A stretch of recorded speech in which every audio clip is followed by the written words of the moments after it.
When the FBI surrounded the restaurant, everyone thought they were there for the man with the wedding ring. They were wrong. The agents walked straight past him and stopped at Jasmine's table.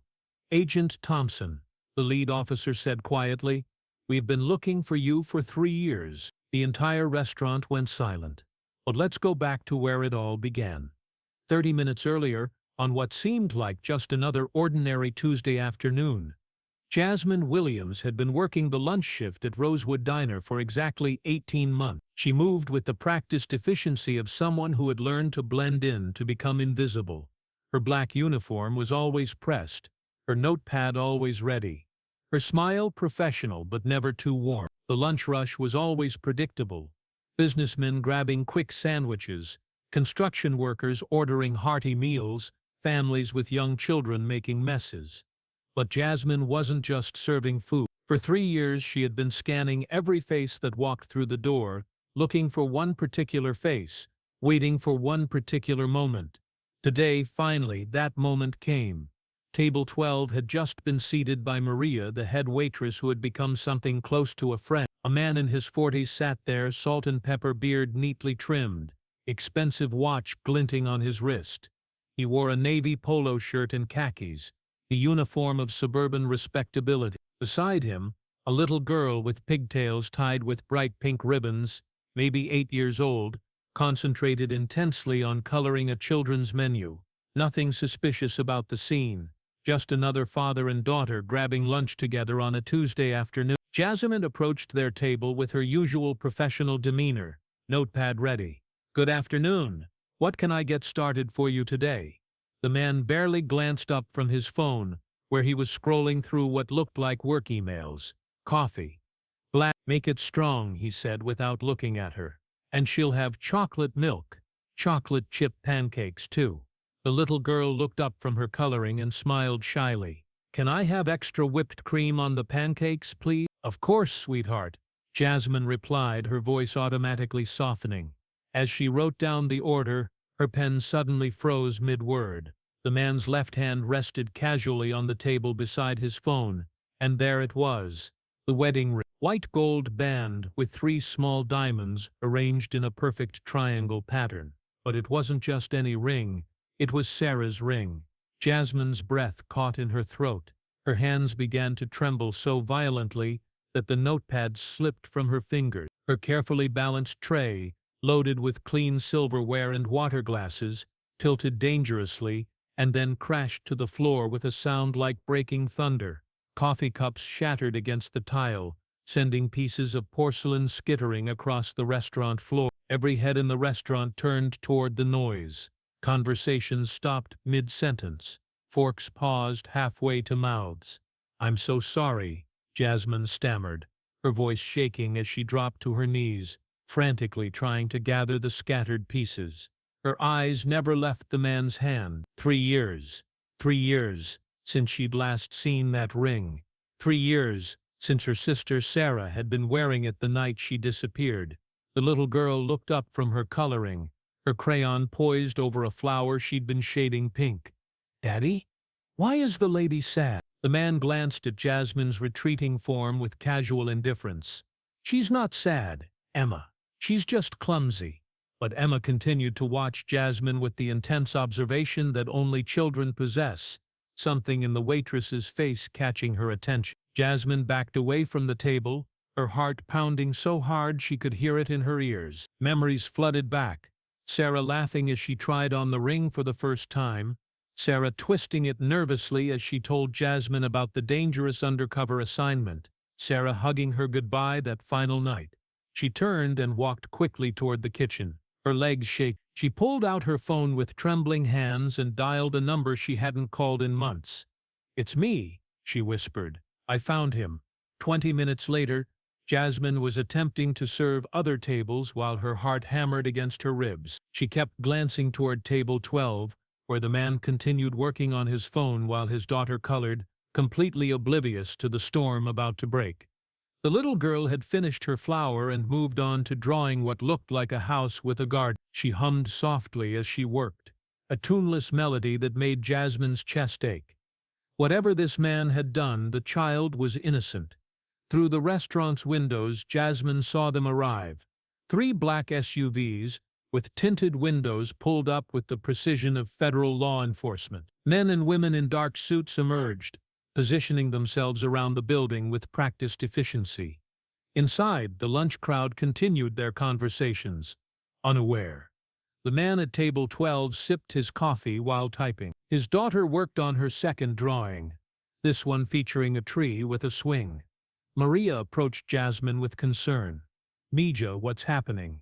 You've been acting strange, and now there are all these cars outside." Before Jasmine could answer, the front door opened. 6 FBI agents entered the restaurant, their presence immediately commanding attention. Conversations died. The lead agent was a tall black woman with sharp eyes and authoritative bearing. She scanned the room methodically, her gaze moving past nervous families, past startled customers, until it landed directly on Jasmine. "Agent Thompson," she said quietly, but in the dead silence of the restaurant, everyone heard it. "We've been looking for you for 3 years." The words hit the dining room like a physical force. Every person present turned to stare at Jasmine, confusion and shock written across their faces. The quiet waitress who had served them lunch for months, who had always been polite but unremarkable, who had blended into the background of their daily routines, was apparently someone else entirely. The man at table 12 finally looked up from his phone, confusion replacing his earlier annoyance. His daughter stopped coloring, her crayon frozen halfway through filling in the trunk of her tree. For a moment, Jasmine felt the weight of every eye in the restaurant. 18 months of carefully constructed anonymity shattered in an instant. But as she looked at Agent Davis, as she saw the recognition and respect in the other woman's eyes, she felt something she hadn't felt in 3 years. She felt like herself again. Jasmine straightened her shoulders, letting her carefully constructed mask of servile invisibility fall away like a discarded costume. When she spoke, her voice carried an authority that made several customers lean forward in surprise. This was not the voice of a waitress apologizing for spilled coffee. This was the voice of someone accustomed to being obeyed. "Agent Davis," she replied, her voice steady and clear. "I told you I'd call when I found him." The restaurant erupted in whispers and murmurs of confusion. People turned to each other with wide eyes, trying to process what they were witnessing. The ordinary Tuesday lunch crowd had suddenly found themselves in the middle of what was clearly a major federal investigation. The man at table 12 stood up slowly, his face pale beneath his carefully trimmed beard. His hand unconsciously moved to his phone, as if considering whether to make a call, but he seemed to think better of it when he noticed how many agents were now positioned around the restaurant. "I don't know what this is about," he said, but his voice cracked slightly on the words. "There's obviously been some kind of mistake. I'm just having lunch with my daughter." Agent Davis approached table 12, but her eyes remained fixed on Jasmine. "Agent Thompson went undercover 3 years ago after her sister's murder. She's been working service jobs across 3 states, waiting for the killer to surface." The little girl looked between her father and the FBI agents, her crayon still clutched in her small hand. Fear was beginning to creep into her eyes, the kind of fear that children feel when the adult world suddenly becomes threatening and incomprehensible. Jasmine walked over to table 12, and for the first time in 18 months, she looked directly into the man's eye. Not as a waitress serving a customer, not as a service worker being polite to someone who barely acknowledged her existence, but as Agent Jasmine Thompson, FBI, looking at the man who had destroyed her life. "Robert Morrison," she said, her voice cutting through the whispered conversations around them. "You killed my sister Sarah Thompson on March 15, 2021. You took her wedding ring as a trophy." The man's face went completely white. He took a step backward, bumping into his chair, his hand instinctively going to the ring on his finger as if to hide it. "I don't know what you're talking about," he stammered. "I've never heard of any Sarah Thompson." "The ring on your finger," Jasmine continued, her voice growing stronger with each word. "It belonged to FBI Agent Sarah Thompson. She was working undercover, investigating a human trafficking ring that operated out of 6 states. You were her contact on the inside. You were supposed to protect her. Instead, you killed her." The restaurant had gone completely silent now. Even the soft background music seemed to have stopped, though that might have been Jasmine's imagination. Every person in the room was frozen, witnessing a confrontation that none of them had ever expected to see in their local diner.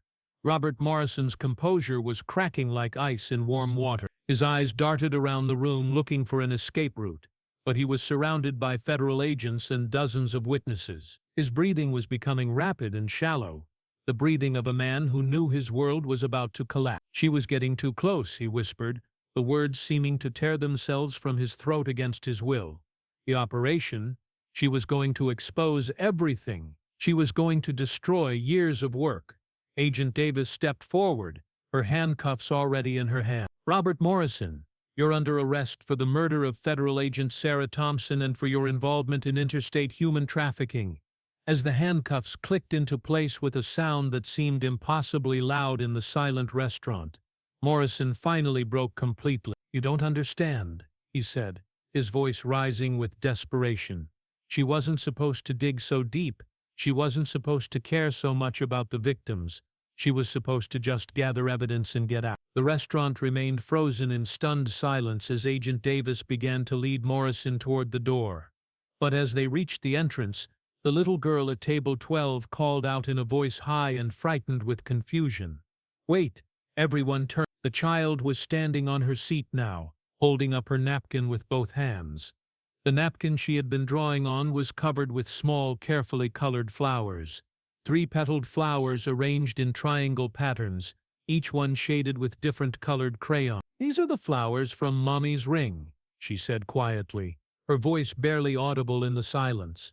"Before Daddy started wearing it, Mommy used to let me trace them with my finger." Agent Davis stopped walking. Morrison's face went gray.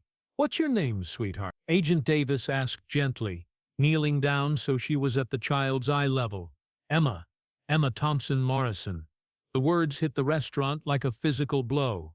Jasmine's knees nearly buckled, and she had to grip the back of a chair to stay upright. Several customers gasped audibly. Agent Davis's expression hardened as she turned to look at Morrison with new understanding. "Thompson?" Agent Davis asked the little girl, her voice carefully controlled. The little girl nodded solemnly. "Mommy's name was Sarah Thompson. She was really pretty, and she smelled like flowers, and she used to read me stories every night. Daddy said she went away because she didn't want us anymore, but she left her ring behind." In the silence that followed this revelation, Jasmine slowly approached the little girl. Each step felt like walking through water, like moving through a dream where nothing was quite real. She knelt down so they were at eye level, studying the child's face with an intensity that made her chest ache. Now that she was looking, really looking, she could see the shape of the eyes, the stubborn set of the chin, the way the little girl's mouth curved when she was concentrating. Sarah's features, softened and miniaturized, but unmistakably there.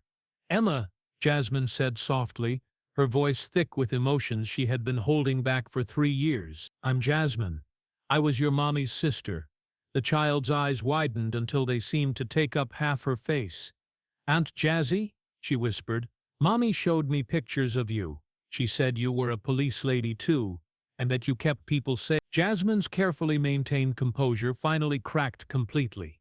3 years of searching, 3 years of moving from place to place like a ghost, 3 years of believing that everyone she loved was gone forever. And here was Sarah's daughter, alive and safe and beautiful, looking at her with Sarah's eyes and calling her by the nickname Sarah had used since they were children. "She talked about me?" Jasmine asked, tears streaming down her face. Emma nodded eagerly. "All the time. She said you were brave and smart, and that you would always protect people who couldn't protect themselves. She said that's what police ladies do." Agent Davis provided the final pieces of the puzzle, her voice cutting through the emotional scene with professional clarity. Sarah had been working the trafficking case for 8 months when she discovered Morrison was feeding information to the criminals. She was planning to testify against him when she disappeared. Another agent, a younger man with kind eyes, added quietly, "Morrison told everyone his wife had left him and taken their daughter. He moved them to a different state and changed their last name. But the daughter never left. He's been raising Sarah's child, using Sarah's wedding ring as his own. The full horror of the situation was beginning to dawn on the people in the restaurant. This wasn't just a murder case. This was a man who had killed his wife and then spent 3 years lying to her child about why Mommy had disappeared. The little girl looked confused and frightened by all the adult conversation swirling around her. "Daddy?" she said uncertainly. "What are they talking about? When is Mommy coming back?" Morrison, still in handcuffs, looked at his daughter with something that might have been genuine anguish. "Emma, he started, then stopped, apparently unable to find words. Jasmine took the little girl's hands in hers, surprised by how small and warm they were. "Your mommy loved you very much, sweetheart. More than anything in the whole world. She didn't go away because she wanted to. She went away because sometimes bad people hurt good people, and she was trying to help other people who were being hurt." "Is Mommy in heaven?" Emma asked with the direct simplicity that only children possess. Jasmine nodded, not trusting her voice to remain steady. "Are you going to take care of me now?" Emma asked. "Mommy said you would always take care of family." Before Jasmine could answer, Agent Davis intervened gently. "Emma, there are going to be some grown-ups who need to talk about what's best for you. But your Aunt Jasmine isn't going to go away, okay? She's been looking for you for a very long time." 3 hours later, the restaurant had been cleared and processed as a crime scene. Crime scene techs had photographed everything, bagged evidence, taken statements from dozens of witnesses who were still trying to process what they had seen. The lunch crowd had been replaced by federal agents and local police officers, all working with the quiet efficiency of a major investigation. Jasmine sat in the back booth with Emma, who was working on a new drawing. This one showed 2 stick figures holding hands under a rainbow, with a sun shining down from a blue sky filled with puffy clouds. The child's resilience amazed Jasmine. Despite everything that had happened, despite having her world turned upside down in the space of an afternoon, Emma was still creating pictures of hope and happiness. "This is you and me," Emma explained, pointing to the stick figures. "And this is Mommy," she added, drawing a smaller figure with wings flying near the sun. "She's watching us from heaven to make sure we're okay." Agent Davis approached their table, her expression softer than it had been during the arrest. "Morrison confessed to everything," she said quietly. "The trafficking ring operated out of 6 states and involved dozens of victims. Sarah's undercover work will help us identify and rescue the remaining victims and prosecute everyone involved." Jasmine looked up from Emma's drawing. "And Emma, what happens to her now?" "She has a living grandmother on Sarah's side," Agent Davis replied. "Margaret Thompson, Sarah's mother. She's been fighting for custody for 3 years, but Morrison had legal guardianship and kept moving them around so she couldn't find them." Emma looked up from her drawing, her small face brightening. "Grandma Maggie? I remember her. She makes the best cookies, and she has a cat named Mr. Whiskers. But," Agent Davis continued, "she's been asking specifically for you, Jasmine. She wants to know if you'd consider being part of Emma's life. She's getting older, and she thinks Emma needs someone younger around too." Emma reached over and tugged on Jasmine's sleeve. "Aunt Jazzy, can you come live with us? I want to show you all of Mommy's pictures, and I want you to teach me how to be a police lady too." Jasmine felt tears she had been holding back for 3 years finally fall freely. Not tears of grief this time, or anger, or frustration, but tears of something she had almost forgotten existed. Hope, joy, the possibility of family, of belonging somewhere, of having a reason to stop running and start living again. "I'd like that very much," she said, her voice thick with emotion. 6 months later, Jasmine stood in the kitchen of Sarah's old house, making breakfast for Emma before school. The house was exactly as Sarah had left it, filled with photographs and memories and the gentle presence of Margaret Thompson, who had welcomed Jasmine back into the family as if she had never been gone. The little girl had grown 2 inches and gained 10 pounds of healthy weight. She smiled much more often now, and her nightmares had gradually faded as she adjusted to the truth about her mother and the reality of her new life. She was seeing a counselor twice a week, and slowly, carefully, She was learning to process the complex emotions of loving someone who had done terrible things. On the refrigerator hung Emma's drawings, dozens of them now. No more mysterious three-petaled flowers, but pictures of her and Jasmine at the park, at the zoo, at the beach, pictures of Grandma Maggie teaching her to bake cookies, pictures of Mr. Whiskers wearing tiny hats that Emma had made from construction paper. "Aunt Jazzy?" Emma called from the living room where she was putting on her shoes for school. "Can you help me with my school project tonight?" "What's it about?" Jasmine called back, flipping pancakes with the easy domestic rhythm she was still getting used to. "Hero. I want to write about Mommy. And you. Mrs. Peterson said I can write about real heroes, not just superheroes from movies."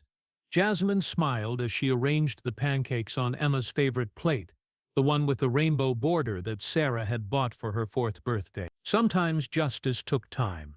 Sometimes it came in the form of a wedding ring on the wrong hand, and a little girl who remembered her mother's favorite flowers and never stopped believing that someone would come to find her. And sometimes, family found its way back together in the most unexpected places, through the most impossible circumstances, guided by love that transcended death and time and the terrible things that people sometimes did to each other. The ring now sat in an evidence locker in a federal building downtown, but its job was done. It had led Jasmine home to a family she thought she had lost forever. It had brought justice for Sarah and safety for Emma and the possibility of healing for everyone who had been broken by one man's terrible choices. As Emma bounded into the kitchen, backpack bouncing, cheeks pink with excitement about her school project, Jasmine realized that for the first time in 3 years, she wasn't looking over her shoulder anymore. She wasn't scanning faces in crowds or jumping at unexpected sounds or keeping her phone charged in case she needed to run. She was home. This story is dedicated to every person who never stops searching for the truth, to every child who keeps their parents' memory alive in their heart, and to every family that finds its way back together against all odds.